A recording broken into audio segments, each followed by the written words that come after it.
안녕하십니까? 올해는 굉장히 따뜻해서 눈이 내리지는 않았습니다. 그런데 예보된 것으로 의하면은 오늘 저녁부터 내일 하루 종일 눈이 온다고 그럽니다. 아마 우리 안세호 목동님이 오셔서 오랜만에 오셔서 눈을 몰고 오신 것 같습니다. 우리 칠부 초창기 아주 훌륭한 우리 이제 함께 역사를 생겼던 우리 세호목동 오신 것을 환영합니다.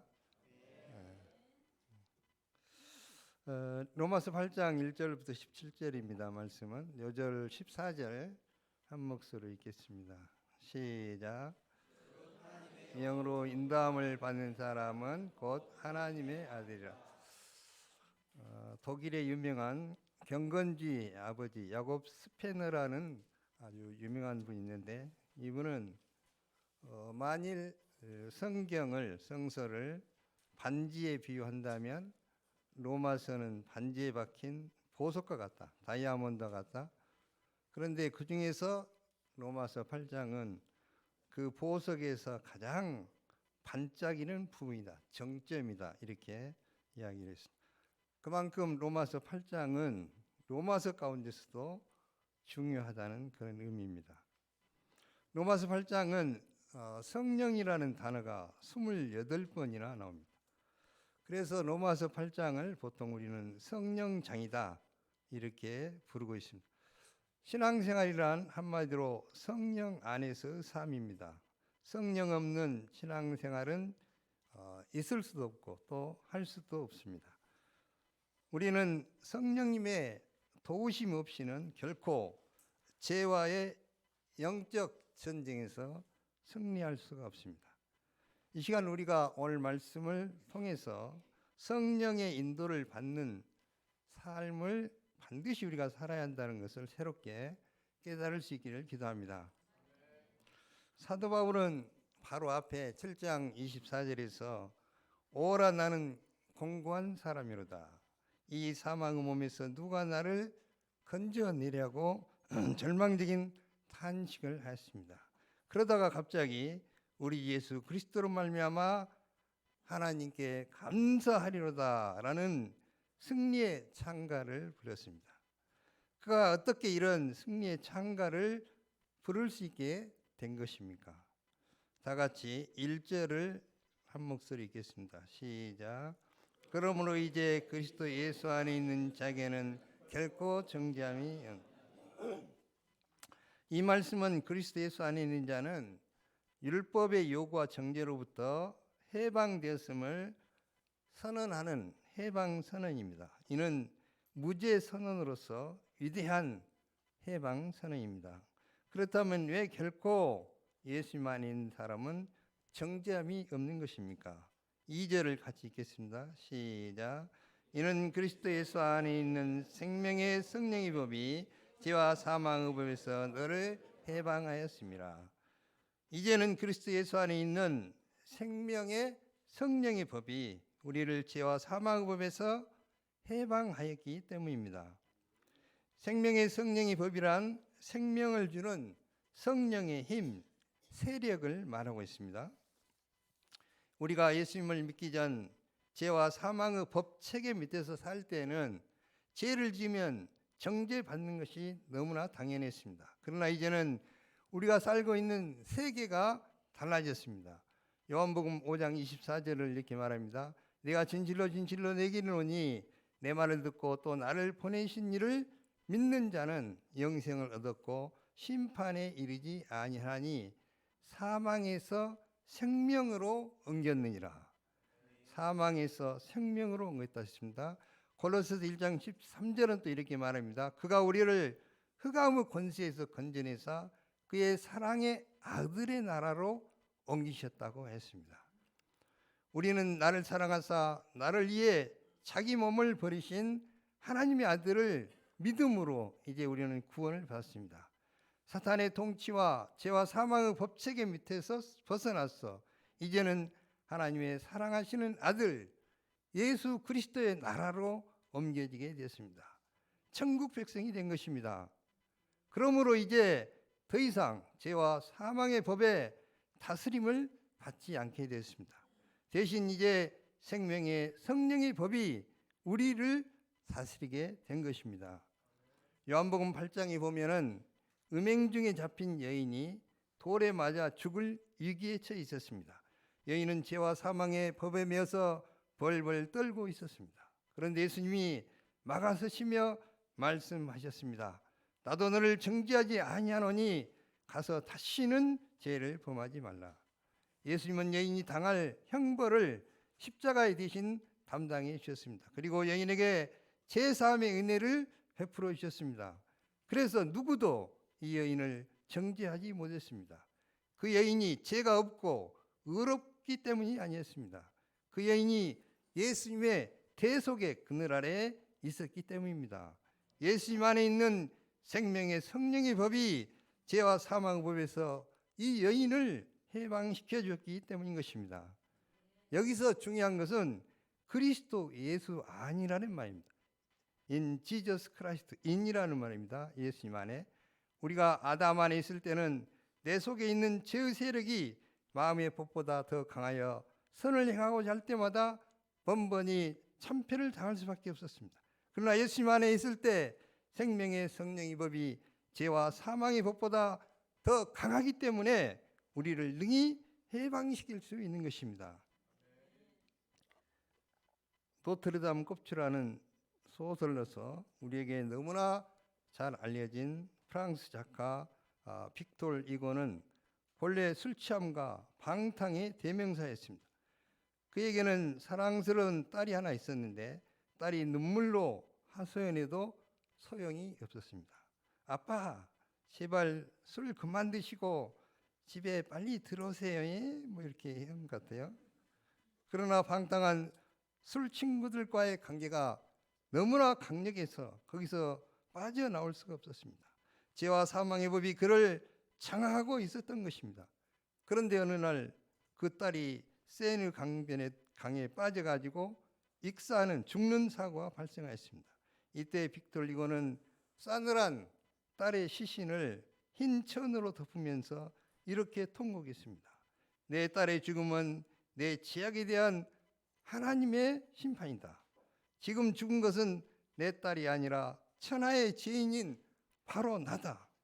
그는 그때부터 하나님 앞에 무릎을 꿇고 회개하였습니다. 열심히 교회를 출석하여 신앙생활하기 시작하였습니다. 그때 비로소 그는 방탕한 삶을 청산하고 신실한 신자가 되었습니다. 그는 자신의 과거의 삶을 배경으로 하는 소설을 썼는데 그 작품이 지금까지 수많은 사람들에게 감동을 주는 레미 제라블입니다. 주인공이 누구죠? 장발장 다 알고 계시죠? 설명 안 해도. 그가 눈물을 흘리며 회개하고 예수님 안에 들어왔을 때 생명의 성령의 법이 죄와 사망의 법에서 그를 해방시킨 것입니다. 그는 마침내 프랑스 국민들 중에서 가장 존경받는 인물이 되었고 그가 죽었을 때 프랑스 문학가로서는 최초로 국장으로 장례식을 치렀습니다. 다 같이 3, 4절 한번 읽어볼까요? 율법이 시작.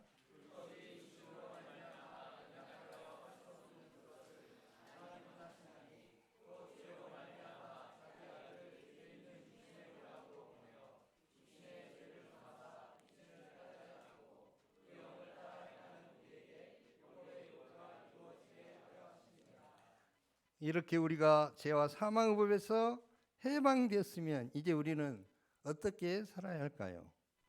이에 대해 말하기에 앞서 바울은 3절에서 우리가 어떻게 죄를 용서받게 되었는가를 다시 한번 말해주고 있습니다. 그것은 예수님이 그 몸으로 우리를 위한 속량 제물이 되셔서 우리 육신의 죄를 깨끗하게 하셨다는 것입니다. 하나님께서 독생자를 죄 있는 육신의 모양으로 이 땅에 보내어서 우리의 모든 죄를 다 뒤집어 씌우시고 내 대신 십자가에 못 박혀 죽게 하신 것입니다. 이로써 우리에게 율법의 의를 이루어지게 하셨습니다. 예수님이 율법의 의를 충족시켜 주심으로써 우리는 육신을 따르지 않고 그 영을 따라 행할 수 있게 된 것입니다. 하나님은 우리가 영적인 생활을 할 수 있도록 이처럼 모든 환경을 만들어 주셨습니다. 하나님이 그러면 왜 이렇게 하신 것입니까? 4절을 다시 한번 보십시오. 육신을 따르지 않고 그 영을 따라 행하는 우리에게 율법의 요구가 이루어지게 하려 함이니라. 여기에 우리를 구원하신 하나님의 뜻이 잘 나타나 있습니다. 그렇습니다. 하나님은 우리를 단지 죄에서만 구원하시고자 하신 것이 아니라 그 이상으로 우리가 율법이 지향하는 거룩함과 의로움을 이루는 삶을 살게 하기 위한 것입니다.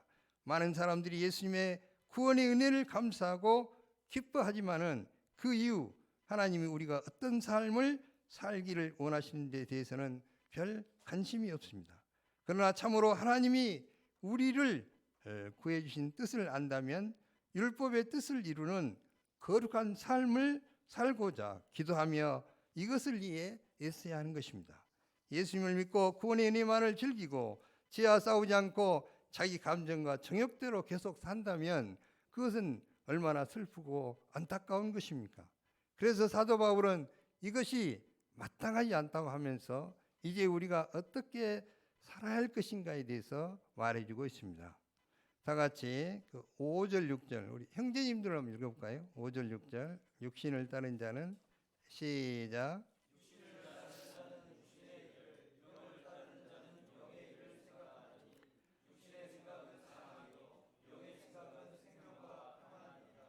육신을 따른다는 것은 자기의 육신의 본성을 따라 산다는 것이요, 영을 따른다는 것은 성령의 음성을 듣고 그 인도하심을 따라 산다는 것을 말하고 있습니다.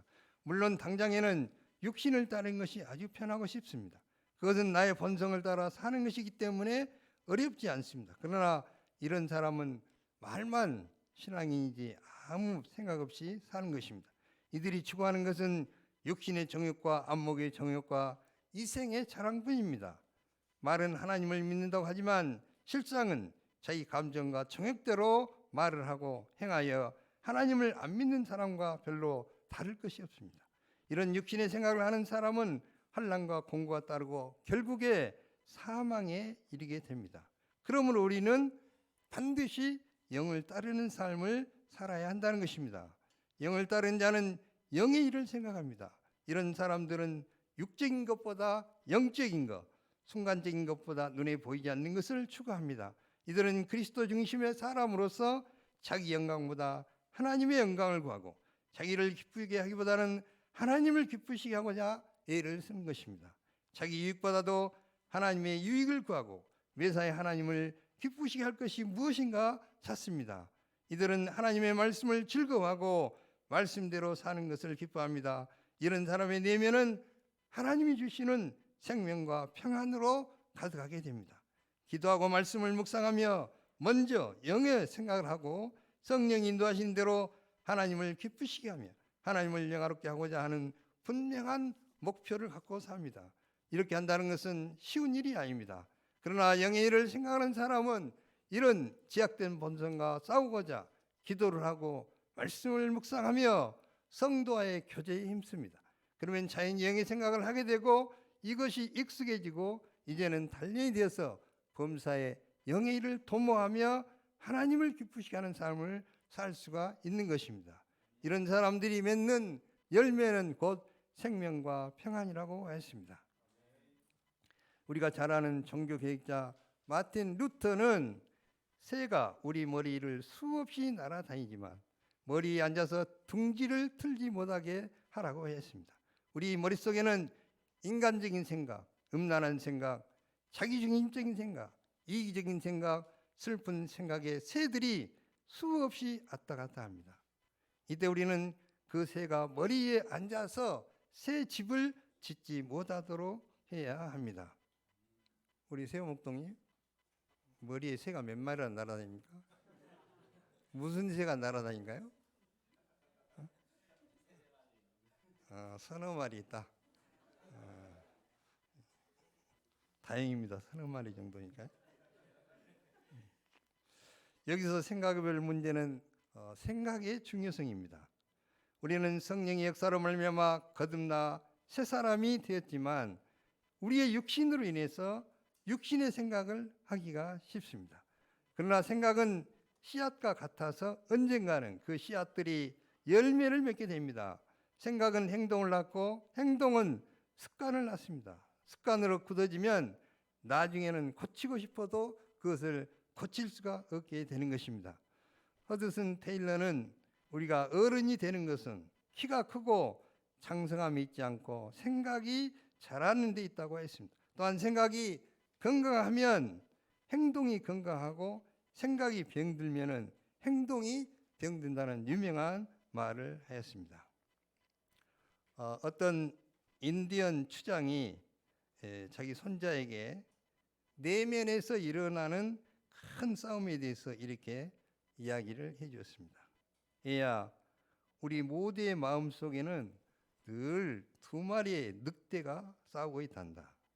한 마리는 악한 늑대로 그놈이 가진 것은 화를 내게 만들고 질투하게 만들고 슬픔과 탐욕과 죄의식과 열등감, 자만심, 우월감, 이기심이란다. 그런데 다른 한 마리는 아주 착한 늑대가 살고 있는데 그놈이 가진 것은 아주 기쁨을 주고 평안과 사랑과 소망과 겸손, 친절이란다. 이 이야기를 듣고 있던 손자가 할아버지에게 호기심을 갖고 물었습니다. 할아버지, 그럼 어떤 늑대가 이기나요? 추장이 뭐라고 대답했습니까? 조수아 목자님, 잘 생각하고 계신가요? 그 말이 무슨 말이죠? 우리가 무슨 생각을 하는가에 따라서 결과가 달라진다는 의미입니다. 그러므로 우리의 생각을 잘 다스려야 하겠습니다. 영적인 생활을 하도록 끊임없이 우리를 훈련해야 합니다. 그래서 바울은 경건에 이르도록 내 자신을 연단하라고 했습니다. 경건에 이르도록 연습하라는 말입니다. 영적인 생각은 하루아침에 이루어지지 않습니다. 끊임없는 연습을 해야 하는 것입니다. 스스로를 훈련해야 합니다. 우리가 매주 말씀 공부를 하고 소감을 쓰고 매일 양식을 먹고 새벽 기도를 하고 기도로 이렇게 기도 모임을 하고 말씀을 암송하고 이런 것들이 어떨 때는 날마다 이렇게 우리가 해야 되는가 좀 이런 생각을 할 때가 있습니다. 그러나 이런 것들이 다 영을 따라 살고 영적인 생각을 하는 비결이라는 것을 우리가 알아야 하는 것입니다. 9절을 우리 자매님들이 한번 읽어봐야 할 것 같아요. 9절 만일 너희 속에 시작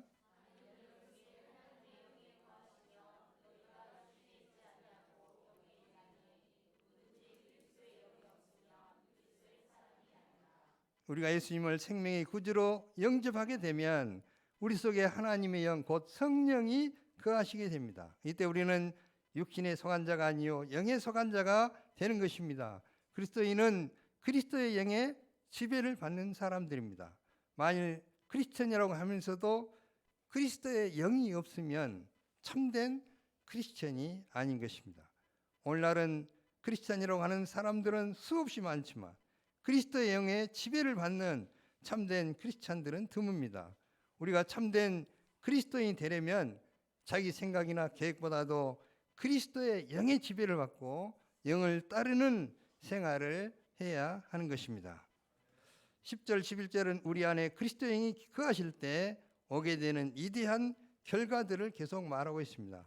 성령이 우리 안에 계시면 몸은 죄 때문에 죽지만 영은 그리스도의 의를 인하여서 살게 되는 것입니다. 다시 말하면 우리의 몸은 죽게 되지만 영혼은 구원을 얻게 된다는 것입니다. 뿐만 아니라 더 나아가 예수님은 죽은 자 가운데서 살리신 예수님을 죽은 자 가운데 살리신 그 영께서 성령께서 장차 우리의 몸도 살려주시게 될 것입니다. 다 같이 12, 13절 읽어볼까요? 그러므로 시작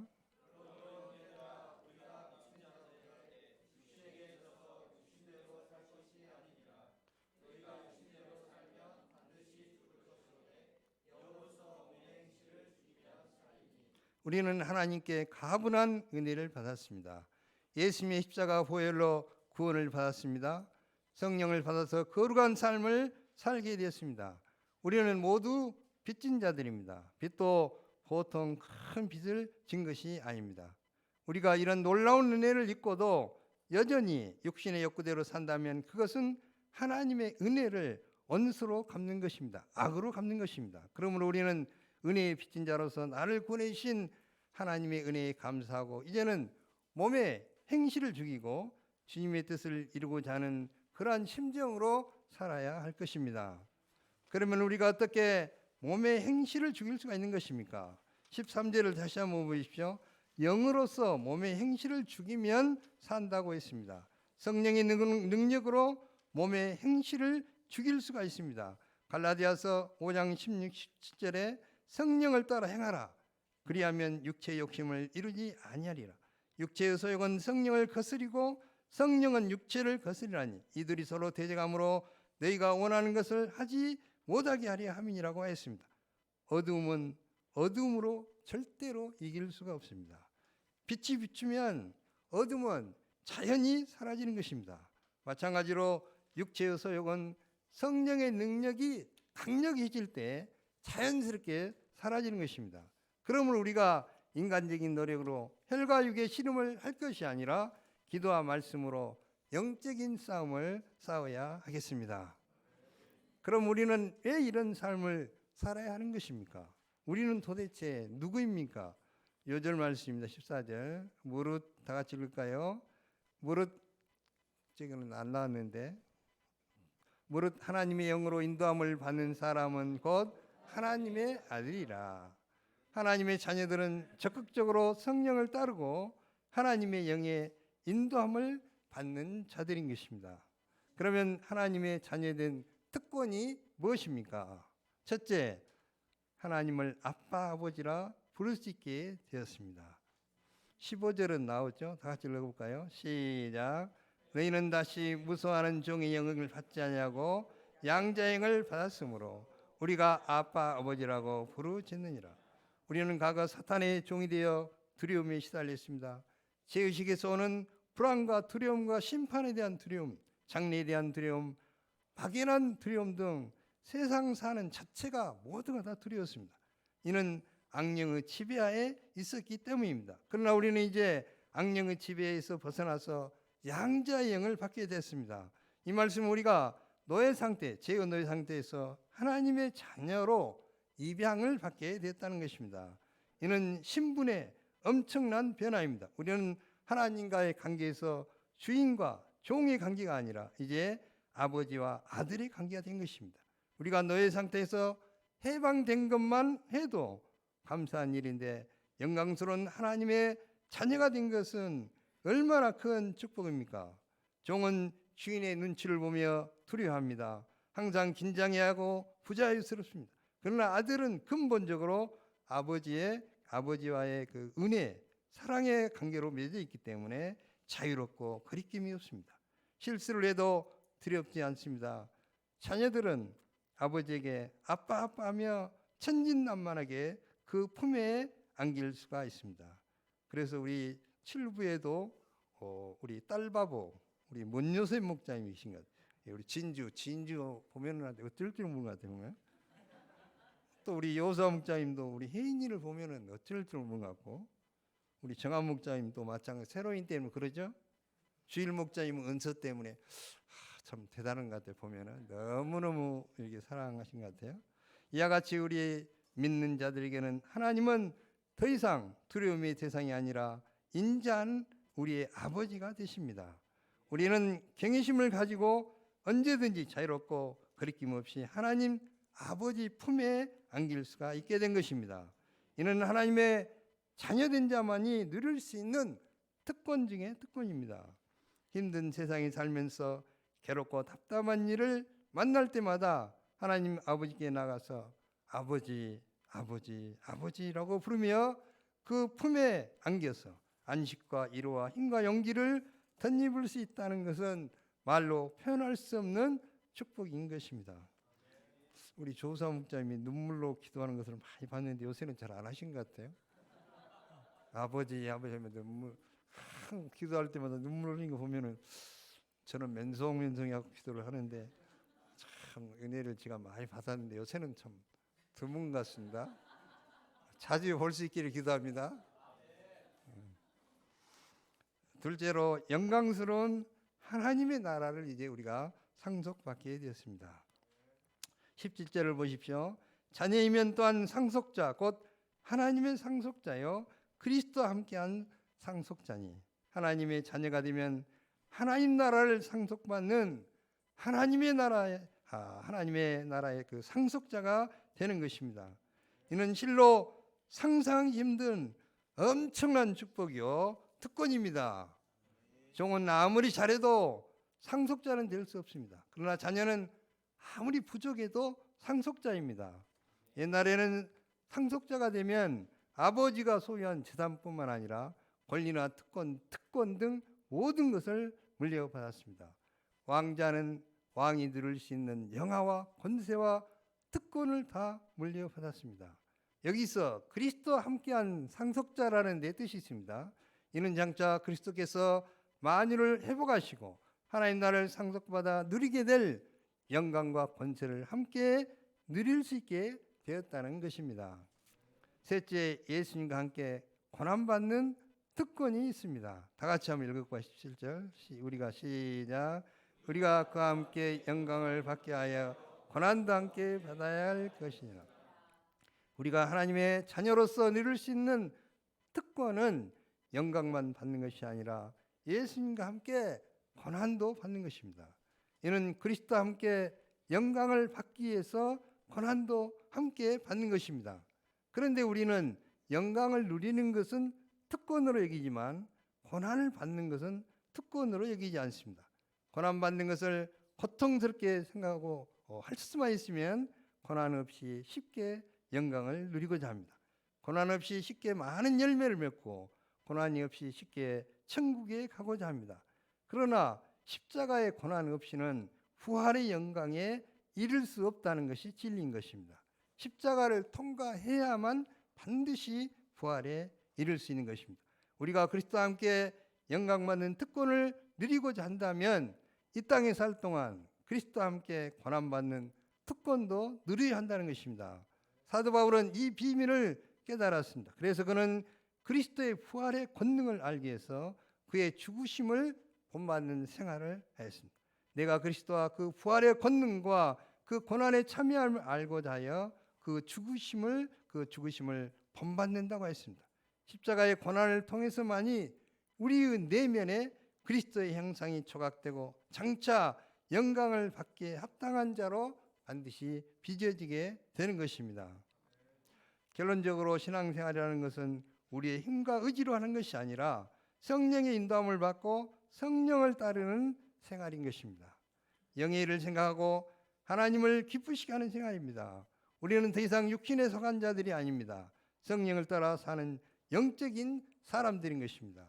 하나님의 영으로 인도함을 받는 하나님의 자녀들입니다. 우리가 힘써 성령을 따르는 생활할 때 우리는 점점 영적 세계의 비밀을 깨닫고 성숙한 하나님의 사람으로 성장할 수가 있게 됩니다. 또한 하나님을 아빠라 부르며 그리스도와 함께한 상속자가 되었습니다. 이제 우리가 매 순간 영의 생각을 하고 영의 일을 추구하는 삶을 살아야 하겠습니다. 날마다 성령의 인도하심을 받음으로 생명과 평화를 충만히 누리는 그런 삶을 살 수 있기를 기도합니다. 기도하겠습니다. 하나님 아버지, 하나님께서 하나님의 영으로 인도함 받는 삶, 성령의 인도함을 받는 삶이 얼마나 중요한가, 또 반드시 저희들이 성령의 인도하심을 받아야만 영적으로 승리하셨다는 것을 배우게 하신 것을 감사합니다. 저희들이 날마다 영적으로 싸워 승리하는 이런 삶을 살기 위해서 성령의 인도하심을 받는 삶을 살게 도와주시옵소서. 감사하며 예수 이름으로 기도합니다.